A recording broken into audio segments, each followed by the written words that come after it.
Hello student, welcome in SV online classes. Last video we started second chapter of class 8th microorganism friends and foe. सूक्ष्म जीव मित्र and शत्रु ये अपने शुरू किया था, अपने यहाँ तक रीड कर लिया था। माइक्रो ऑर्गेनिज्म और कितने टाइप के हैं आज अपने यहाँ से शुरू करेंगे।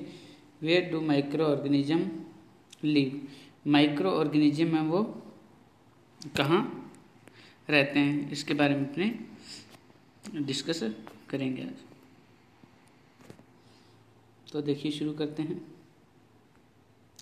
Micro organism may be single celled like bacteria, some algae and protozoa, or multicellular such as many algae and fungi. तो माइक्रो ऑर्गेनिज्म है वो में भी सिंगल सेल एक कोशिकीय हो सकते हैं सूक्ष्म जीव, लाइक जैसे कि बैक्टीरिया, एल्गी, शैवाल एंड प्रोटोजोआ, और मल्टी सेलुलर और बहुकोशिकीय भी हो सकते हैं। सिंगल सेलुलर मतलब सिंगल सेल्ड जिनमें सिर्फ एक ही सेल पाई जाती है, एक ही कोशिका, और मल्टी सेलुलर जिसमें एक से ज़्यादा कोशिकाएं पाई जाती हैं। सच है जैसे एल्गी, शैवाल, फेंजाई या जिसको कवक भी बोल देते हैं, ये क्या है अपने multi cellular. They live in all type of environment, ये सभी तरह के इन्वायरमेंट में रह सकते हैं, हर एक स्थिति में रह सकते हैं। जैसे कि ranging from ice cold climate to hot spring, तो इनकी जो रेंज है, इनके जो रहने की रेंज है वो कहाँ से, from ice cold. Ice cold मतलब बर्फीली शीत या ठंड, बर्फीली ठंड से लेके climate to hot spring. Hot spring मतलब गर्म जगहों से, तो यानी कि ठंडे स्थानों से लेकर गर्म स्थानों तक इनकी रेंज है, यहाँ पे ये रह सकते हैं। And desert to marshy land, और डेजर्ट यानी मरुस्थल से लेके मार्शी लैंड यानी दलदल तक, तो यहाँ इनकी रेंजिंग है, यहाँ ये रह सकते हैं। They are also found inside the body of animals including humans, और ये कहाँ रह सकते हैं, they are also found inside the body, ये सभी जीव जंतुओं के अंदर पाए जाते हैं, इंक्लूडिंग ह्यूमंस, इंसान के भी। Some microorganism grow on other organism, कुछ माइक्रो ऑर्गेनिज्म है जो सूक्ष्म जीव हैं वो वृद्धि करते हैं किस पे, दूसरे जीवों पे, उस पे आश्रित रहते हैं, उन पे वृद्धि करते हैं। वाइल अदर एग्जिस्ट फ्रीली, और जबकि कुछ हैं वो फ्रीली एग्जिस्ट करते हैं, यानी स्वतंत्र अकेले रह सकते हैं, स्वतंत्र रूप में पाए जाते हैं, अकेले होते हैं कुछ। तो फिर उसके बाद आता है माइक्रो ऑर्गेनिज्म एंड अस, सूक्ष्म जीव और हम। Microorganism play an important role in our lives, तो माइक्रो ऑर्गेनिज्म है जो सूक्ष्म जीव हैं, इनका हमारे जीवन में क्या महत्वपूर्ण भूमिका ये अदा करते हैं, महत्वपूर्ण रोल ये प्ले करते हैं। Some of them are beneficial in many way, तो कुछ हैं हमारे लिए बहुत सारे तरीकों से क्या होते हैं, बेनिफिशियल होते हैं, लाभदायक होते हैं। Whereas some other are harmful and causes disease, और इसके अलावा कुछ हैं वो क्या होते हैं अपने लिए, कुछ तो बेनिफिशियल होते हैं और कुछ क्या होते हैं अपने लिए हानिकारक होते हैं। एंड कॉजेज डिजीज, और क्या होते हैं रोगों के कारण होते हैं। Let us study about them in detail, अब इनके बारे में अपने पूरा डिटेल से विस्तार से इनके बारे में अपने देखेंगे। फ्रेंडली ऑर्गेनिज्म, जो अपने फ्रेंडली हैं, जो अपने जो मित्र हैं, मित्रवत जो सूक्ष्म जीव हैं उनके बारे में देखते हैं, जो अपने लिए यानी कि बेनिफिशियल होते हैं, कोई हमारे ऊपर उनका कोई हार्मफुल इफेक्ट नहीं पड़ता।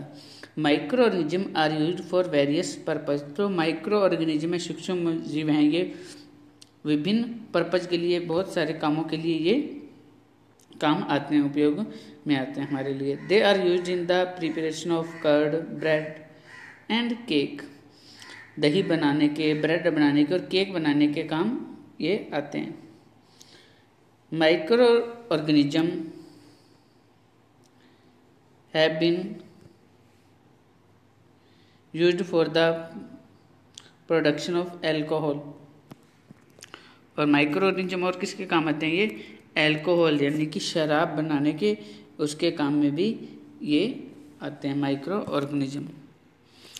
दे are also found in cleaning up the environment they are also used in cleaning up the environment. ये इन्वायरमेंट को और अपना जो पर्यावरण है इसको साफ रखने के लिए भी उपयोग में आते हैं।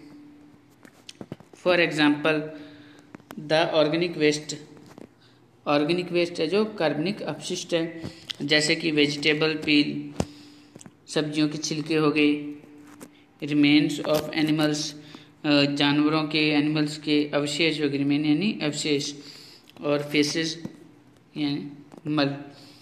तो ये सारे क्या हो गए? अपने ऑर्गेनिक वेस्ट हो गए। Are broken down into harmless. ये क्या कहते हैं? इनको हानि रहित बोल सकते हैं, अपने हार्मलेस नहीं, हानि रहित, उसमें ब्रेक डाउन किया जाता है, उसमें इनको क्या किया जाता है? तोड़ा जाता है। And usable substance by bacteria. और हार्मलेस और यूजेबल सब्सटेंस में इनको क्या किया जाता है? इनका अपघटन होता है। और किनके द्वारा? बैक्टीरिया के द्वारा, जीवाणुओं के द्वारा इनका ब्रेक डाउन होता है हार्मलेस और यूजेबल सब्सटेंस के अंदर। रिकॉल, याद कीजिए, that bacteria are also used in the preparation of medicine. तो जो बैक्टीरिया हैं, जीवाणु, इनका उपयोग अपने मेडिसिन बनाने में भी करते हैं इनका यूज। इन एग्रीकल्चर, अगर अपने खेती में देखें क्या, they are used in increase soil fertility by fixing nitrogen. ये क्या करते हैं? एग्रीकल्चर, खेती में जो सॉइल की फर्टिलिटी है उसको इंक्रीज करते हैं, किसके द्वारा? बाय फिक्सेशन नाइट्रोजन फिक्सेशन के द्वारा। ये नाइट्रोजन फिक्सेशन क्या होता है आप समझते होगे?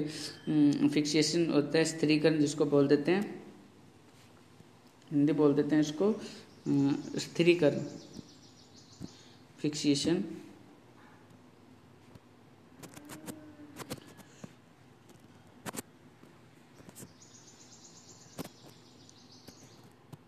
स्थिरीकरण, ठीक है, ये इसका मीन होगा, स्थिरीकरण।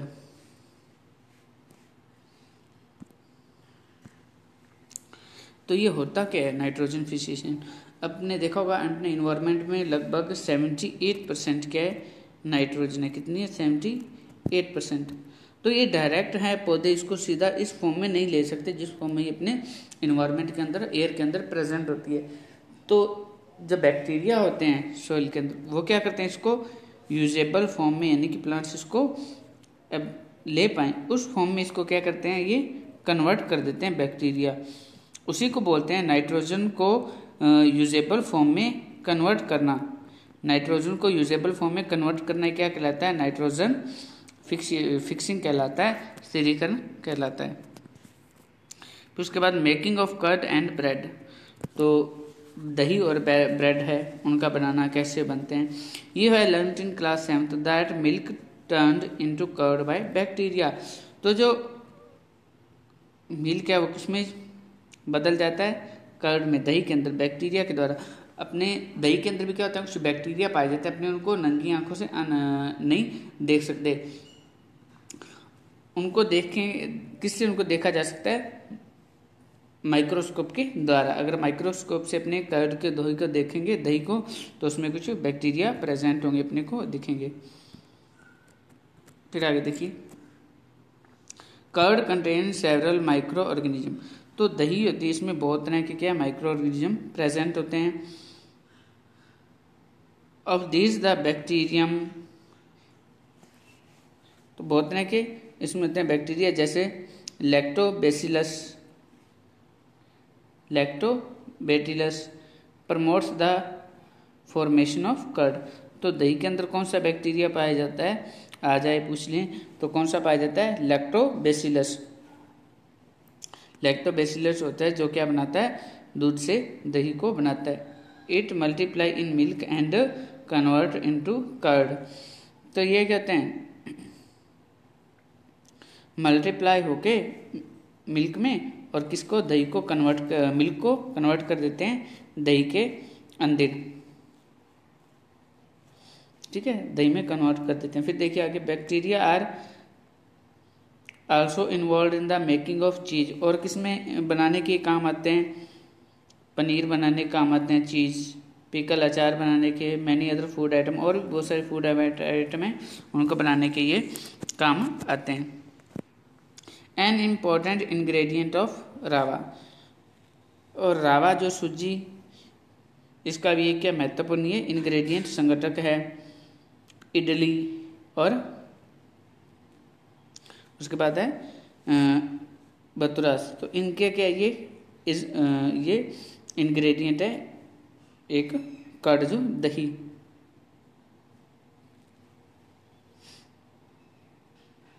भटूरा जो होते हैं, भटूरा इज कर्ड, ये एक इम्पोर्टेंट इंग्रेडिएंट अपने संगठन को बोल सकते हैं, ये इनके लिए यूज होता है। कैन यू गेस वाई, क्या बता सकते हो क्यों? Bacteria and yeast are also helpful for fermentation of rice, idlis and dosa batter. तो जो बैक्टीरिया है, जीवाणु है, क्या आप अनुमान लगा सकते हो कि ये जो बैक्टीरिया एंड यीस्ट, बैक्टीरिया जीवाणु और जो यीस्ट हैं, also helpful for fermentation of rice, जो चावल हैं उनके फर्मेंटेशन बोल देते हैं, किण्वन के, और इडली डोसा इनके किण्वन के काम आते हैं, इनके किण्वन में सहायक होते हैं फर्मेंटेशन में।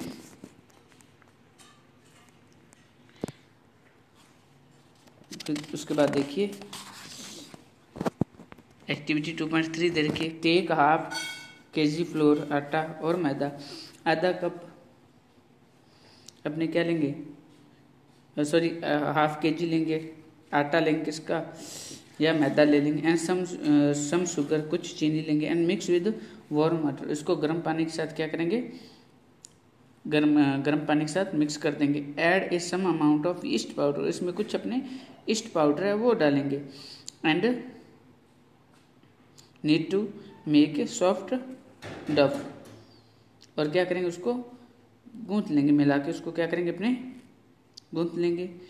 What do you observe after 2 hour, तो 2 घंटों के बाद आप क्या देखोगे। Did you find the dough rising, जो अपने आटा गूंथा हुआ है वो क्या होगा, फूलने लग जाएगा, उठने लग जाएगा, राइजिंग अप यानी ऊपर उठने लग जाएगा।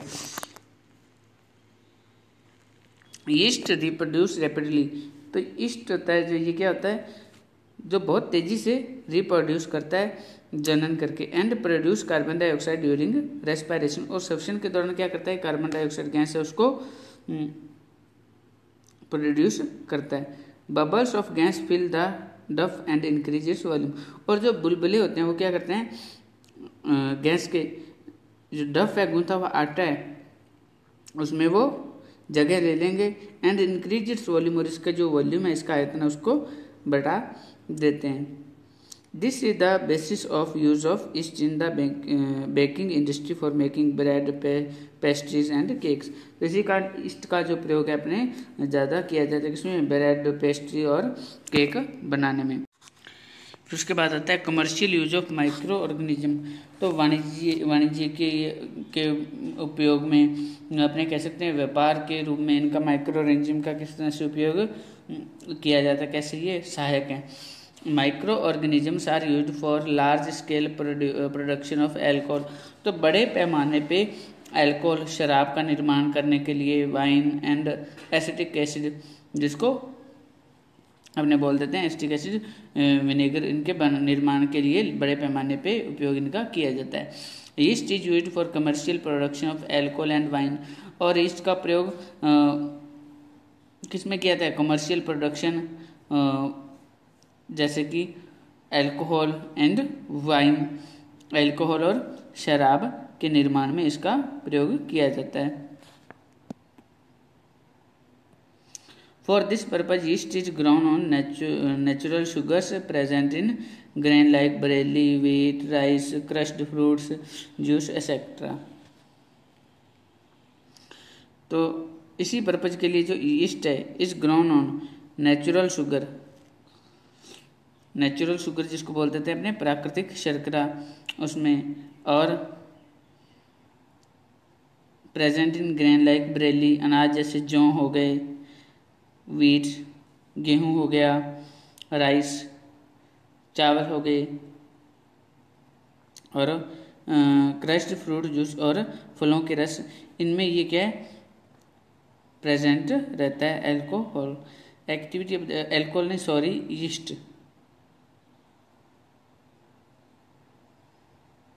फिर उसके बाद आता है activity 2.4, take a 500 ml beaker filled up to 3/4 with water, यानी 3/4 अपने वाटर से उसको फिल करना है 500 ml का बिकर लेके। Dissolve 2-3 teaspoon of sugar in it, 2 से 3 बूंदे शुगर किसके अंदर मिलाएंगे। Add half a spoon of yeast powder, yeast powder आधा चम्मच अपने वो मिलाएंगे to the sugar solution, sugar के सोल्यूशन में। Keep it convert in a covered in a warm place for 4 to 5 hour. अब इसको अपने गर्म जगह पे रख देंगे 4 से 5 घंटे के लिए। नाउ स्मेल द सोल्यूशन, अब उसके जो सोल्यूशन है उसके अपने क्या करेंगे सूंघ कर देखेंगे। Can you get a smell, कि आपको कुछ स्मेल जो है उसमें से आएगी। This is the smell of alcohol, ये किसकी स्मेल होगी एल्कोहल की। As sugar has been converted into alcohol by yeast, sugar है वो कन्वर्ट होगी किसमें एल्कोहल में ईस्ट के द्वारा। This process of conversion of sugar into alcohol is known as fermentation, यानी कि ऐसा प्रोसेस जिसमें क्या हो शुगर है उसको कन्वर्ट किया जाए किसमें एल्कोहल में, इसी को बोलते हैं फर्मेंटेशन किण्वन। तो आज अपने स्टूडेंट यहीं तक पढ़ेंगे, नेक्स्ट वीडियो में अपने medical use of micro organism, तो जो औषधि के रूप में किस तरह से उपयोग किया जाता है माइक्रो ऑर्गेनिज्म का, इनके बारे में अपने डिस्कस करेंगे। Thanks for watching.